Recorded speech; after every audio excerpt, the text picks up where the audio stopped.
Mesdames, Messieurs, bonjour et bienvenue à la revue des Grandes Unes, édition de ce vendredi 22 juillet 2022, en direct de nos studios de Douala. D'abord, en kiosque pour parcourir quelques unes parues ce matin. On commence avec le Messager. Feka Foot, Eto n'est pas en danger, titre le journal de feu Pius Ndiawe. Le journal fait noter que face aux rumeurs de vacances à la tête de l'instance fêtière du football camerounais, eh bien, le comité exécutif conforte le président dans ses fonctions et lui réaffirme sa totale confiance dans la mise en œuvre des projets de développement. Autre précision à lire dans les colonnes du Messager. En pied une du Messager, forêt sacrée du Sud, SOS sauvons le peuple et l'écosystème. Les peuples autochtones assistent impuissants à la disparition de la forêt à cause de l'exploitation illégale, révèle le Messager. S'il arrivait que ce peuple disparaisse, c'est tout un patrimoine, un écosystème qui s'en irait avec lui, écrit le journal. L'édition de ce vendredi a consacré un zoom à cette actualité autour des pygmées du Sud dont la biodiversité est en danger. Un zoom ponctué par une interview du docteur Samuel Guifo qui dit que pour sauver les forêts sacrées, il faut leur donner un statut juridique. Le zoom est à lire dans les colonnes du Messager de ce vendredi. À la une de Cameroun Tribune ce vendredi, visite officielle, Emmanuel Macron arrive, titre le quotidien bilingue gouvernemental. Le président de la République française, invité par son homologue camerounais Paul Biya, séjournera au Cameroun du 25 au 27 juillet prochain. La nouvelle a été annoncée hier par le ministre et directeur du cabinet civil de la présidence de la République. Actualité à retrouver en page 2 de Cameroun Tribune. Le jour est disponible en kiosque ce vendredi et s'intéresse à la BEAC, une nouvelle gamme de billets et pièces annoncées, titre le journal de Aman Mana. Le quotidien bleu fait savoir que cette gamme sera lancée 20 ans après l'introduction de la dernière gamme pour améliorer les caractéristiques et la sécurité de ses moyens d'échange. L'Indépendant est disponible en kiosque et s'intéresse aux collectivités territoriales décentralisées. Le Front rebelle, titre le hebdomadaire d'enquête, d'analyse et de sondage. Le journal souligne que l'article 261 alinéa 2 de la loi numéro 2019 du 24 décembre 2019 portant Code général des collectivités territoriales décentralisées s'abordait par un bloc d'autorités administratives, élus locaux et le Mindevel, réfractaires à la création légale d'une police municipale à Yaoundé 6 pour des raisons inavouées. Article à retrouver en page 6 et 7 de l'Indépendant. Éco-santé est disponible en kiosque et s'intéresse aux formations sanitaires clandestines. Manaouda Malachi lance l'assainissement de la carte sanitaire, titre le journal Éco-Santé. Dans un communiqué rendu public le 20 juillet 2022, le ministre de la Santé publique indique avoir constaté la recrudescence des centres de santé et autres formations sanitaires clandestins. Face à cette situation, écrit le journal Éco-Santé, le patron de la santé annonce une vaste campagne d'assainissement de la carte sanitaire sur toute l'étendue du territoire national assortie de poursuites judiciaires à l'égard des contrevenants aux lois et règlements du pays. Actualité à retrouver en page 4 du quotidien Éco-Santé. Voilà, stop et fin donc de cette rubrique consacrée au kiosque. On revient en studio et sur ce plateau pour la deuxième partie consacrée aux échanges. On va décrypter avec nos invités ces actualités parues donc à la une des journaux de ce vendredi. J'accueille le premier invité à ma gauche, Georges Semé. Bonjour et bienvenue. Merci, bonjour à vous, Roger Kanga. C'est toujours un plaisir pour moi de figurer sur votre panel dans le cadre de cette émission. Le plaisir est partagé. Merci de venir commenter et analyser les unes parues ce vendredi. On commence avec Cameroun Tribune, peut-être avec Emmanuel Macron qui est annoncé au Cameroun. C'est officiel désormais. Oui, il y avait eu des bribes d'informations qui avaient été relayées par la presse d'abord et puis les réseaux sociaux ensuite. Finalement, il y a eu un communiqué du directeur du cabinet civil de la présidente de la République qui confirme de façon très officielle l'arrivée du président français. C'est d'ailleurs la toute première visite de M. Emmanuel Macron au Cameroun. Et on sait qu'il va pas seulement s'arrêter au Cameroun parce qu'il ira au Bénin, je crois, et puis en Guinée. Alors, je pense que c'est une grosse nouvelle parce que, comme je le disais, c'est la première fois. Il a eu une première mandature où il n'a pas daigné poser ses pieds sur le territoire camerounais. Alors que comme les autres qu'il a snobé parce que non, je ne dirais pas qu'il a snobé. Je dirais pas qu'il a snobé. Vous savez, l'agenda du président français est extrêmement encadré et ça ne dénote pas seulement de sa propre volonté d'effectuer des visites à l'étranger, pas seulement en Afrique ou en Europe ou aux États-Unis, mais ça relève aussi de la politique intérieure de l'État de la nation qui détermine de ce que un président de la République peut aller dans tel ou tel territoire. Donc, cette année, alors qu'il entame son deuxième mandat, il a jugé bon de venir en Afrique, au Cameroun en l'occurrence. Donc, je crois que l'agenda est déjà connu, mais il y a des non-dits dans cet agenda. On sait qu'il va aborder certaines questions relatives à la gouvernance. Il y aura également la question sur les droits de l'homme qui sont des questions qui sont régulièrement posées par la société civile du Cameroun, par l'opposition camerounaise également. Mais il y a également des sujets qui seront abordés sur les aspects économiques, les aspects politiques, parce qu'on a eu dire qu'il y aura des échanges directs entre le président le président de la République et celui du Cameroun qui aborderont le statut des individus.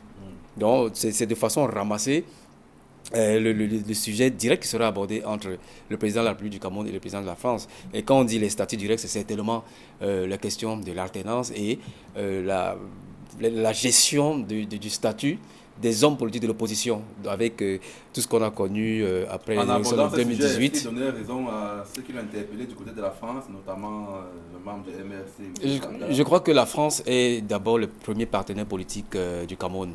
Je ne veux pas dire que c'est l'État qui a colonisé le Cameroun, mais depuis la fin de la colonisation et les temps contemporains, il y a quand même un lien étroit politique qui subsiste entre le Cameroun et la France. Donc, les questions politiques du Cameroun intéressent au plus haut chef la France. Donc, ces questions seront bien évidemment abordées. Et lorsqu'on parle des questions politiques, c'est la situation de l'élection d'après, le contentieux d'après 2018 et l'avenir du Cameroun politique, notamment l'alternance. Donc, il y aura ces questions politiques qui seront abordées, mais également des aspects sécuritaires. Vous savez que la France, en matière de sécurité, est en perte de vitesse au profit d'autres puissances qui veulent également faire valoir leur notamment la Russie, avec laquelle on a signé des accords militaires. Effectivement, qui veulent également faire valoir leur présence militaire en Afrique. Et vous avez bien fait de relever que le Cameroun a signé très récemment un accord avec la Russie sur le plan militaire. Alors, au-delà de ces aspects, d'autres sources nous disent qu'il y a un projet qui sera discuté, un projet hautement économique qui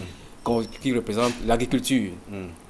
L'agriculture avec un projet qu'on appelle FAMA, qui sera un projet mis sur pied entre la France et le Cameroun et qui concerne certains projets d'agriculture d'intérêt commun. Mais le président Macron va également rencontrer des jeunes où ils vont discuter de certains sujets. Il les avait déjà rencontrés d'ailleurs à Montpellier dans le cadre d'une autre concertation et il va encore les rencontrer ici et à Yaoundé. Donc voilà un peu grosso modo brosser l'agenda du président Macron. Mais c'est déjà une très bonne nouvelle qu'il commence son périple africain avec ce nouveau mandat au Cameroun. Par le Cameroun. Ensuite, dans les autres pays. On nous donne dans les agendas, ce sera du 25 au 27 juillet prochain, le sommet, donc cette rencontre au sommet entre Emmanuel Macron et le président camerounais Paul Biya. J'accueille en face de vous Guy-Hervé Fongan, bonjour et bienvenue. Bonjour ICBG, Rachid Kanga, bonjour aux milliards de Camerounais qui commencent par leur journée avant la récapitulative des journaux qui paraissent au Cameroun. Bonjour au pays de Joël Embiid. Pourquoi Joël Embiid? Parce que pour moi c'est un exemple clair de ce que nous gardons beaucoup de nos valeurs. C'est un de nos meilleurs basketteurs en exercice. Qui a comme beaucoup d'autres choisi notre pays. Donc, notamment nationalité française. On parlait du président français tout à l'heure. Il a joué pour la France, il va changer au Cameroun dans quelques jours. C'est dommage qu'on perde un talent de ce niveau. Parce que de toute façon, on ne crée pas les conditions pour encadrer et retenir nos propres ressources. C'est dommage qu'on perde un dip. Ok, merci à vous Guy-Hervé Fongan d'être venu. On prend un autre sujet traité par la presse ce matin qui préoccupe beaucoup les usagers, les citoyens camerounais. C'est cette affaire autour de la rareté des pièces de monnaie et même des coupures des billets de banque. Le jour nous dit donc qu'une nouvelle gamme de billets et de pièces donc est annoncée au Cameroun et même dans la sous-région Afrique centrale dans les prochaines semaines. Est-ce que ce serait la fin du calvaire des usagers de ces pièces de monnaie? C'est une bonne nouvelle, c'est un ouf de soulagement pour beaucoup de Camerounais, de lambda comme nous qui subissons tous les jours la rareté de la monnaie. Je crois qu'il était temps que nos dirigeants prennent leurs responsabilités et fassent ce saut-là pour offrir ces pièces aux gens. On a, vous savez que depuis quelques jours, l'actualité sur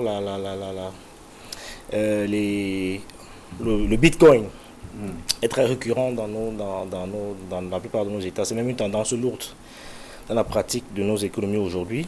Et le Cameroun a un peu traîné le pas. Et je pense qu'il est... Aujourd'hui, tous les experts vous disent que l'avenir de l'économie, c'est dans le numérique, c'est dans le Bitcoin, c'est dans la crypto-monnaie. Je suis de ceux qui pensent également que la crypto-monnaie, c'est la terre promise des économies africaines, parce que la vérité, il y a toujours des appréhensions au début, mais après on finit par s'y habituer. Souvenez-vous, quand on parlait il y a 10 ans du paiement mobile, personne ne s'imaginait qu'on puisse mettre l'argent dans son téléphone. Ça passait surréaliste. Comment je vais garder mon argent dans mon téléphone et faire des achats? On ne comprenait rien. Mais aujourd'hui, même au village, quand vous appelez votre grand-mère, etc., elle vous dit d'envoyer l'argent dans le téléphone. Parce qu'au début, c'est difficile, mais on finit par comprendre. Donc, je pense que la crypto-monnaie, c'est l'avenir pour l'Afrique. Mais cette décision prise par la BIAC est salutaire. Elle est salutaire dans la mesure où elle permettra aux gens de pouvoir facilement faire circuler les devises, au moins pour ce qui est des Camerounais moyens, bas échelle, et c'est un problème résolu. Mais toujours est-il que un problème de fond qu'il faut avoir le courage d'adresser, c'est cette prolifération des machines de jeu. On est en période de vacances, ça pilule quasiment dans tous les carrefours de Douala et du Cameroun. Des machines qui absorbent énormément de pièces. C'est des machines qui prennent l'essentiel des pièces se retrouvent dans ces machines. Et il y a tout un courant de pensée qui défend avec force et argument que ces pièces de monnaie très souvent retournent vers les pays asiatiques, dont on va taire le nom pour ne pas faire la chasse aux sorcières, et que arrivé là-bas, cette monnaie sont transformées en d'autres choses. Donc il y a comme une absorption de nos pièces de monnaie qui sont très prisées par nos enfants qui sont en vacances. Je pense qu'il faut qu'on ait le courage aussi de voir comment réguler cette activité qui absorbe quand même de manière considérable l'essentiel des pièces de monnaie que nous avons dans notre pays. Ok, Guy Fonga. Alors, Georges Semer, 20 ans après la mise sur le marché financier des dernières coupures et des pièces, on revient à la BIAC qui annonce donc cette nouvelle gamme. Vous avez travaillé sur le sujet déjà en 2019, c'était une fausse alerte. Aujourd'hui, on est sûr que effectivement, ça sera le cas. Dans un contexte marqué par la rareté de ces pièces qui, quand même, paralysent les transactions financières. Alors, ce n'était pas une fausse alerte. C'était pas une fausse alerte. Et je disais dans mon article de 2019 que c'était un processus et que la nouvelle gamme de billets qui était en exploration pourrait changer parce qu'il y avait déjà un visuel qui avait été rendu public et ça pourrait évoluer sur ces caractéristiques. Alors, il faut apporter quand même une précision. Cette émission n'est pas une émission d'injection.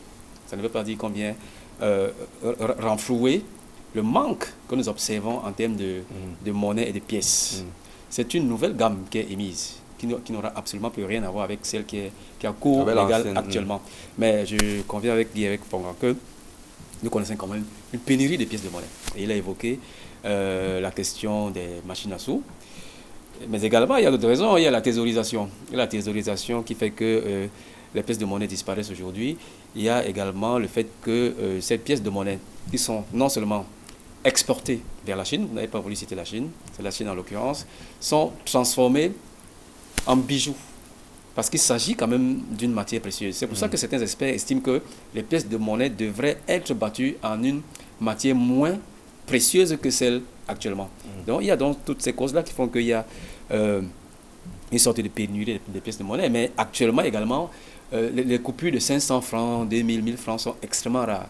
Pourquoi? Et on a rencontré il y a quelques jours le gouverneur de la BIAC lors d'une conférence de presse et il nous disait effectivement qu'on a arrêté l'émission de la gamme actuelle qui est en cours parce qu'effectivement il y a une nouvelle gamme qui était en train d'être... Donc ceci peut expliquer quand même cette rareté de la monnaie. Effectivement. Donc il y a ce processus-là qui est donc mon information de 2019 se confirme en 2022 et comme vous le savez, la dernière émission date de 2002. Ça fait 20 ans et ça coïncide avec le cinquantenaire de la BIAC. En 2022, ça coïncide avec le cinquantenaire de la BIAC. Donc ils vont donc profiter de ce cinquantenaire pour émettre une nouvelle gamme de monnaie. Non seulement pour des questions de sécurité d'abord, mais également pour des raisons de fiabilité, parce que vous savez qu'il y a des faux billets sur cette gamme qui circule. Donc on a mis d'autres caractéristiques, de nouvelles caractéristiques qui la BIA nous dit que ça sera difficile de falsifier la nouvelle gamme. Voilà, effectivement. Donc c'est une bonne nouvelle, comme l'a dit Guy Fonga, et nous attendons peut-être en janvier 2023 qu'elle soit véritablement effective. Guy, il y a l'injection de ces monnaies-là, mais il y a également le fait qu'il faut la rendre disponible quand même aux citoyens lambda. Oui, au-delà du fait qu'il faut la rendre disponible, je veux dire que c'est une solution qui est, à mon sens, provisoire, mais pas définitive. Je pense qu'il faut qu'on ait le courage politique, aujourd'hui, avec les nouveaux dirigeants africains, de trouver, d'apporter des solutions durables et définitives pour que nos économies soient totalement émergentes. La RCA nous a donné un exemple avec le Sango, qui se porte très bien. Il faut qu'on ait le courage politique d'aller plus loin. C'est vrai, on peut fabriquer 10 versions de nouvelles coupures, mais en réalité, ça ne règle pas le problème de fond. Il faut qu'on ait le courage politique d'aller au-delà de ce type de mesures cosmétiques qui en réalité ne permettent pas aux économies africaines de se développer et de prendre définitivement leur envol. Je veux dire, il y a aujourd'hui peut-être la monnaie binaire, on en parle depuis quelques années, mais avant ça, vous avez les Tunjan Poumi qui ont écrit il y a près de 30 ans déjà un excellent ouvrage sur l'économie, sur le mécanisme sur la monnaie qu'il faut déclencher pour qu'on soit totalement émergent et moins dépendant de l'Occident. Donc il y a des recettes comme ça qui existent, qu'on ait le courage politique de les adresser, qu'on trouve des solutions définitives à nos problèmes de monnaie pour qu'on ait une économie qui soit véritablement compétitive. Aujourd'hui, on a l'appréhension qu'on avait jusqu'ici cette capacité qu'on aurait pu avoir de battre notre propre monnaie. Je pense que les exemples tout proches de nous démontrent à soi qu'en fait, on avait peur pour rien et qu'il faut aujourd'hui oser apporter des solutions définitives pour le décollage des économies africaines telles que la RCA le démontre avec le Sango. Oui, pour sortir, Georges Semer. Alors, je dirais que la question de la monnaie est essentielle. Et ça alimente véritablement la discussion. Pourquoi continuer à s'arrimer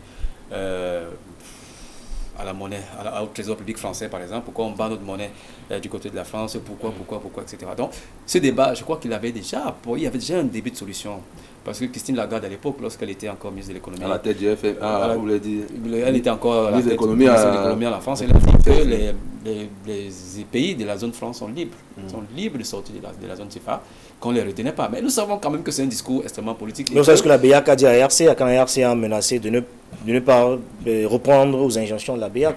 Mais finalement, aux dernières nouvelles, la BIAC, la République centrafricaine, va s'arrimer au microcosme législatif et monétaire de la BIAC. Je peux vous partager le communiqué qui a été rendu il y a quelques jours. Donc la question de la monnaie est essentielle parce qu'elle est liée au développement économique, elle est liée au développement de la nation, mais seulement nous savons quand même que certains pays qui ont leur propre monnaie restent pauvres. Et d'autres pays qui sont arrimés à d'autres monnaies sont extrêmement développés. Donc c'est une question extrêmement sensible sur laquelle... C'est une question de gouvernance financière. De gouvernance, de volonté politique, mais je pense que les États africains aujourd'hui, comme le Cameroun, gagneraient à avoir une certaine indépendance monétaire parce que ça leur apporte plus d'avantages que d'inconvénients. Et un des non-dits de la visite de Macron, un des non-dits, parce que Georges ne l'a pas dit avec suffisamment d'emphase, un des non-dits de la visite de Macron, c'est une problématique qui sera au cœur des échanges entre le président Paul Biya et Macron. Vous savez que Macron, à la base, il est banquier. Donc c'est un financier de très haut volt. Et donc c'est des problématiques qui vont être abordées au cours de sa venue ici pour apporter des garanties, avoir des garanties de ce que le Cameroun ne va pas faire comme les autres et que la France va continuer à contrôler notre argent comme ils le font. Je crois que c'est un des sujets sur lesquels ils vont beaucoup discuter, vu qu'il est banquier et financier à la base. Merci Guy Fongan. Prenons un autre sujet traité par la presse ce matin concernant donc cette chasse aux sorcières des établissements sanitaires clandestins. C'est le quotidien Eco-Santé qui nous dit que Manaouda Malachi lance l'assainissement de la carte sanitaire. Georges Semer, vous prenez la main. C'est quand même grave que dans un pays comme le Cameroun, qu'on voit pulluler quand même du jour au lendemain, chaque jour, des établissements sanitaires clandestins, des formations sanitaires clandestines, pour traiter quand même des questions de santé des personnes. C'est un sujet extrêmement important, mais il est surtout grave parce qu'il touche directement à la santé publique et à la santé même des populations. Ce n'est pas la première fois qu'on nous annonce qu'il y aura une sorte de campagne de débusquement de ces établissements sanitaires clandestins. Je crois que avant Manaouda Malachi, les précédents ministres de la Santé ont lancé ce type de campagne. Mais malheureusement, non seulement il y a statu quo, mais il y a même recrudescence encore de ces établissements clandestins. Donc je pense que peut-être les solutions précédentes n'étaient pas les bonnes. Il faut peut-être penser à autre chose. La volonté de cette campagne est déjà très bonne. Mais il faut changer de méthode. Lorsque on se rend à l'évidence qu'un qu'un établissement sanitaire n'a pas soit son autorisation, soit son agrément, non seulement on le ferme, mais ensuite on engage des poursuites pénales. Mais surtout, et là c'est le véritable problème du Cameroun, la gouvernance, surtout ne pas céder à la corruption, parce qu'on se rend généralement compte que certains établissements sanitaires clandestins qui ont été fermés, Parce qu'on se qui ont demande été frappés, comment ils font pour chaque fois effectivement, ouvrir. qui ont été frappés, mais continuent de végéter et aux grandes dames de la santé publique. Donc je pense que cette campagne devrait être un peu plus sérieuse et il faut frapper du poing sur la table, mais surtout, comme je le disais, ne pas céder à la facilité de la corruption. Et surtout, il appartient au ministre Manaouda de tirer les oreilles de ces préposés qui vont sur le terrain, parce que généralement, c'est eux qui sont enclins à ce gain facile. Ils sont directement en contact avec les promoteurs. Voilà, ils sont enclins à ce gain facile et ils devraient leur tirer les oreilles. Pourquoi pas les menacer de sanctions si, d'aventure, on apprendrait qu'un établissement qui a été fermé rouvre le lendemain. Le ministre est également concerné parce que c'est quand même lui le responsable en chef qui autorise le fonctionnement de certains établissements clandestins. Mais sur cette méthode-là maintenant, je pense qu'il faut associer également les ordres des pharmaciens, les ordres des médecins, afin qu'on fasse d'une pierre deux coups. Il ne s'agit pas seulement des établissements clandestins, mais il y a les aspects de santé qui concernent la pharmacie, mais également les médecins. Donc tout cela est regroupé au sein de ces établissements clandestins. Donc il faut frapper du poing sur la table et on espère que cette campagne ne va pas se limiter à Yaoundé, à Douala, qu'elle ira également dans les autres régions où ce type de phénomène existe également. Guy Hervé Fongan, dans un contexte marqué par cette corruption ambiante là qui prévaut chez nous, est-ce que c'est possible d'assainir le milieu sanitaire? C'est de la diversion. Le ministre de la Santé est en train de faire de la pure diversion, avec la forme la plus achevée, la distraction. Je vais vous dire pourquoi. Contrairement à ce que semble dire Georges, la presse fait bien en parler avec suffisamment d'emphase. Un centre de santé ne prospère pas s'il n'y a pas des malades à soigner. Et il se trouve simplement que l'État a démissionné de ses missions régaliennes. Voyez-vous, si vous êtes dans un quartier et que vous devez parcourir 10 km pour trouver un soin de santé, ce n'est pas évident. Parce que les hôpitaux publics, on les compte avec les 5 doigts de la main. Ça suffit pour que des gens du jour au lendemain créent des centres hospitaliers qui sont des endroits. Il faut donc que l'État prenne ses responsabilités. Parce que fermer n'est pas la solution. Non, mais en même temps, enfermer, vous tuez les gens au quartier. Il n'y a pas que les hôpitaux publics, il y a les hôpitaux privés qui ont des autorisations. Oui, on est d'accord. Tout ce qu'on demande à ces hôpitaux clandestins, c'est d'être dans la légalité. Dans le sens de la loi. C'est tout ce qu'on leur demande. Mon regard, c'est de démocratiser l'accès aux soins de santé au plus grand nombre des populations. Je crois que c'est une des missions régaliennes de l'État. Même les soins, les centres de santé qui ouvrent dans les quartiers. Parce qu'il y a une demande, il y a un besoin qu'il faut couvrir. Et l'offre n'est pas... n'est pas conséquente. Parfois, vous êtes dans les quartiers, il faut parcourir 15-20 km pour trouver le premier soin de santé.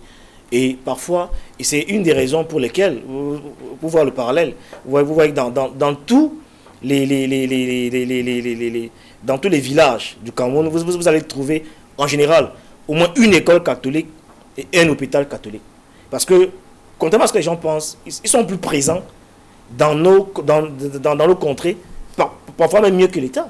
Parce que quand vous trouvez pas, vous avez des environnements au Cameroun, quand vous y arrivez, vous trouvez au moins une école catholique, au moins un hôpital catholique, parce que l'État n'y est pas très souvent présent. Donc je pense qu'il ne s'agit pas d'aller dire de faire une chasse aux sorcières, de fermer les centres de santé, et parfois c'est même les fermetures à tête chercheuse.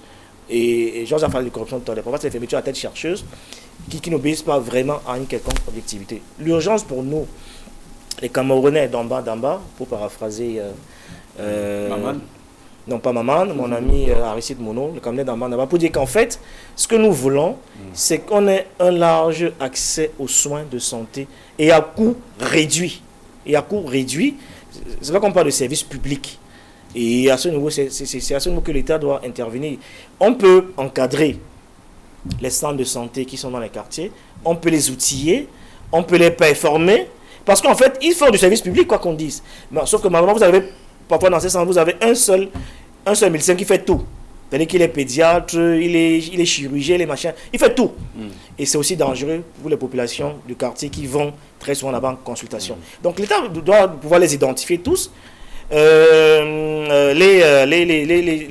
outiller, pour que, même, pourquoi pas, on peut aller à un stade, même ceux qui sortent.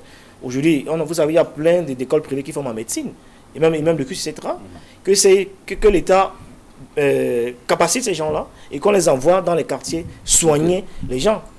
Parce que c'est ce qu'ils ont appris à faire à l'école. Pour sortir sur le sujet, Georges Semé, vous êtes d'avis avec Guy avec au-delà de cette campagne, au-delà de cette fermeture-là, il faut quand même que l'État réussisse à pourvoir nos villages, nos coins les plus reculés des centres de santé pour éviter ce genre de choses. Je suis parfaitement d'accord. Et tout à l'heure, il kilométrait, il mesurait un peu la distance qu'il y a entre la demande et l'offre, c'est-à-dire entre les domiciles et les structures hospitalières.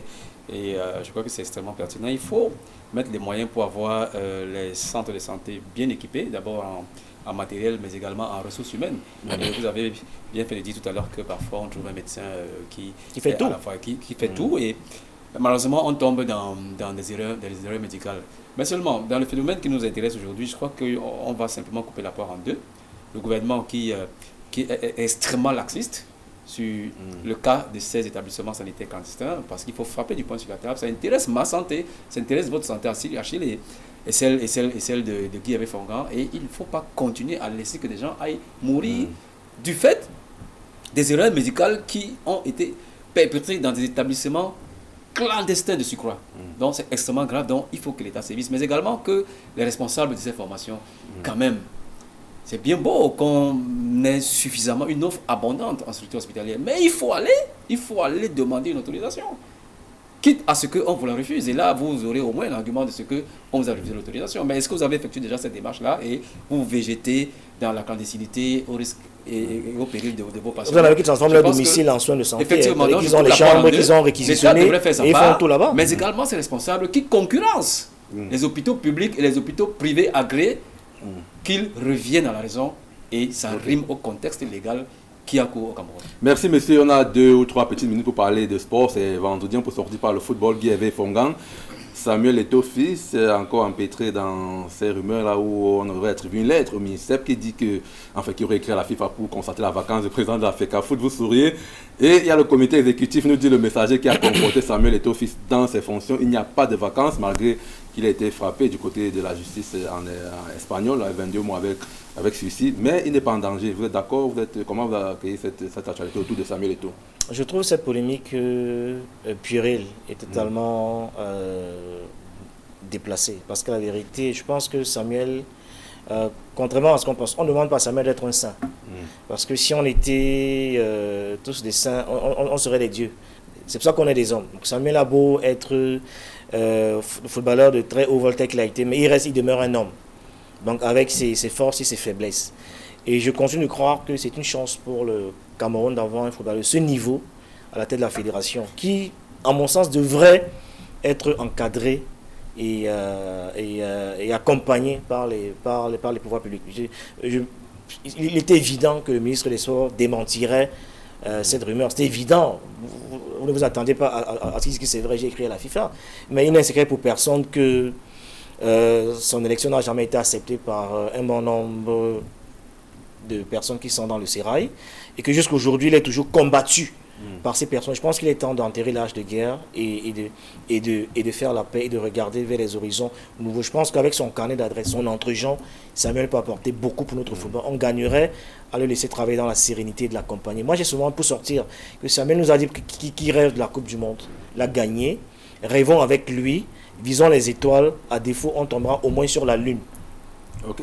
Je sais, mais chaque jour son histoire autour de Samuel Eto'o fils qui en veut véritablement au président d'Africa. Ça commence à en faire vraiment beaucoup en très peu de temps.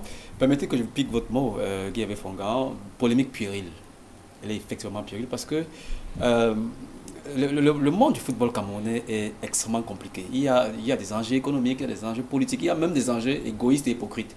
Et la polémique actuelle se résume aux enjeux égoïstes et hypocrites. D'abord parce qu'on a l'impression qu'il y a une armada anti-Eto'o qui est chargée de nuit comme de jour. Donc ils scrutent la moindre faille pour faire le tout. Il y a eu une photo qui a circulé, je ne sais plus lors de quelle rencontre, où je crois que Eto'o avait juste hoché la tête comme ça et puis il a fait un clignement des yeux. Alors on a pris cet extrait, on l'a baladé partout. Cameroun-Algérie. Il y a toute une armada qui scrute les faits et gestes, chargée de diffuser l'information anti-Eto'o, parfois même des infox comme cette dernière-ci. Oui, ils ne font que ça. Voilà, donc je pense que à longueur de journée, il faut garder raison. Le football camerounais est malade Et si la chose électorale a voulu que ce soit Eto'o aujourd'hui qui soit appelé à redresser ce football, laissons-le travailler. Et les adversaires sont de partout.